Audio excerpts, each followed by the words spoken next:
going for a long time. 1992, when Rob Greenman and I were probably like 5 years old, we hosted at the Institute of Island Studies, University of Prince Edward Island, Canada, on the east coast of Canada, for just across the way. Which way is east? West? That way. I don't know. Doesn't matter.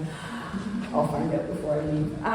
We hosted a conference at the Institute of Island Studies called An Island Living, and Rob and I think, were the only ones who were in this room that were there. Remember, we were 5.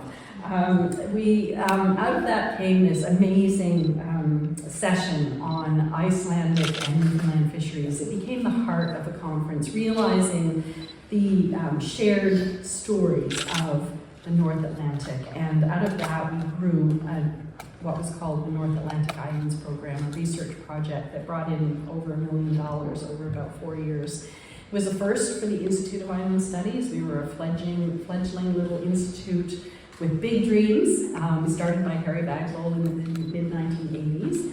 And from that, we brought together 3 different islands from our side of the pond, Newfoundland, Labrador, although it wasn't quite the Labrador part, isn't an island, but we, love having them part of our group, And we, Cape Breton Island and Prince Edward Island. Those were the 3 original ones. At the same time that we got going, we found that there were a group of researchers in Northern Europe and Iceland and Scandinavia, countries with funding from Nordrafo, to do a similar kind of thing, looking at the North Atlantic Forum and development, trying to learn lessons from each other, how we can do community development better, and have island-made and small-scale-made solutions to our issues. So we brought on board a partnership then with Nordrafo, with the Isle of Man, the Åland Islands, Greenland, and Iceland. So over the next 4 years, from 1994 to 1998, we created this wonderful research project, meetings going back and forth, researchers doing work on fisheries, primary agriculture, primary industries, knowledge economy, small-scale manufacturing, led by researchers from both sides, all across the North Atlantic. Out of it came some books, some research reports, and in 1998 we decided to showcase it all at the very first North Atlantic Forum in Charlottetown. And then, who was there? I think you are.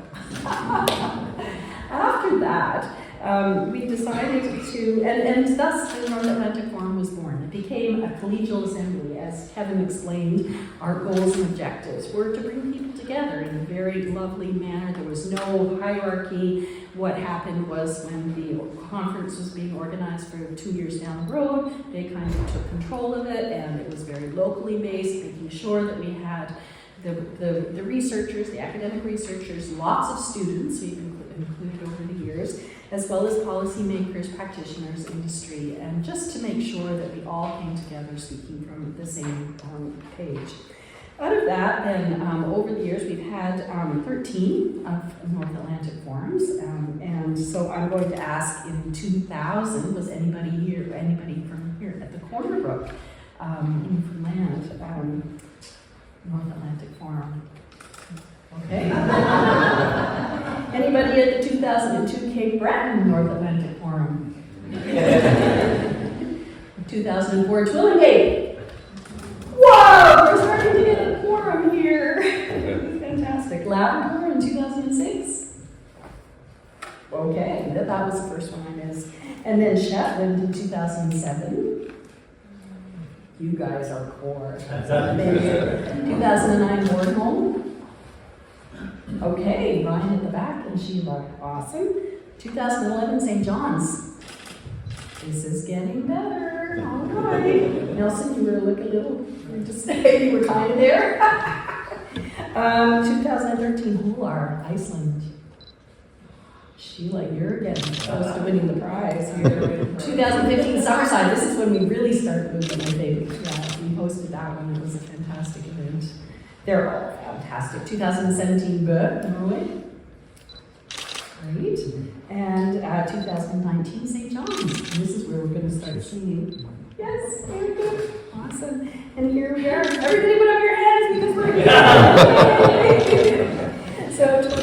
more. And stay tuned for announcements where 2026 and beyond are going to happen. We're so pleased that it's been a long road and so much fun working with this organizing committee over the last 4 years. You know, there's just that little giveaway that kind of got us sidetracked a little bit, but we're back on track. I'm really happy to be here. I'll just say a couple of other things. The Canadian Rural Revitalization Foundation has been a really important part of the North Atlantic Forum, and that any time we have the forum on the east coast of Canada, we usually partner with SURF, as it's called, CRRF. So they've been an important partner in all of this, and we hope, just giving a little hint here, that our next one in 2026 we will be involving SURF as well. We do have the president of SURF here. Where's Josh? Where are you? There you are. Yeah, awesome. We have lots of conversations ahead of us. And one other thing, the beautiful, the stained glass up on the corner there, the North Atlantic Forum, was designed. Harry Bagwell, he passed away several years ago, but he had this vision and for doing these kinds of things, and he always wanted to market in a certain way. So he was able to, he found some money to ask a local stained glass artist, P. John Burton, to create this. It hangs in my window, and it's an absolutely wonderful reminder of the kind of work that we're doing across the North Atlantic. It brings it home every day. So I would love to talk with anybody about our history. I know that Rob was part of I think, a formal paper that was written about the North Atlantic Islands program with a couple of co-authors. Can't quite remember the source of it, but I'm sure Rob will remember. And yeah, I'm just really pleased to be here. Thank you so much. So I am going to now turn it over to Chris O'Malley, who's the Vice President of ATU, Regional Development, and he can bring, again, thank you so much for letting us be here, Chris, and everybody else.